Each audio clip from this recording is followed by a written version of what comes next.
జార్ఖండ్లోని చైబాసాలో తలమీసియా వ్యాధితో బాధపడుతున్న 5గురు చిన్నారులకు హెచ్ఐవి సోకడం కలకలం సృష్టిస్తోంది. స్థానిక బ్లడ్ బ్యాంకులో రక్తం ఎక్కించుకున్న తర్వాత తలసీమియాతో బాధపడుతున్న తమ 7 ఏళ్ల కుమారుడికి హెచ్ఐవి సోకిందని ఓ బాధిత కుటుంబం ఫిర్యాదు చేయడంతో వెంటనే రాష్ట్ర ప్రభుత్వం ఉన్నత స్థాయి వైద్య బృందాన్ని ఏర్పాటు చేసింది. ఆ బృందం జరిపిన విచారణలో మరో 4 కేసులు వెలుగులోకి వచ్చాయి.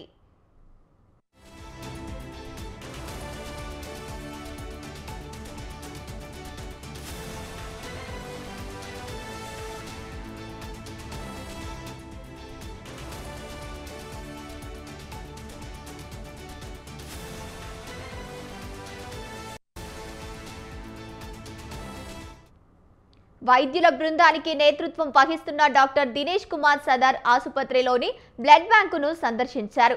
తలసీమియాలో రోగికి కలుషిత రక్తం ఎక్కించినట్లు ప్రాథమిక దర్యాప్తులో తేలింది. బ్లడ్ బ్యాంకులో కొన్ని లోపాలు ఉన్నట్లు విచారణ సందర్భంగా గుర్తించామని దినేష్ కుమార్ తెలిపారు. లోపాలు సరిచేయాల్సిందిగా సంబంధిత అధికారులను ఆదేశించామని అన్నారు.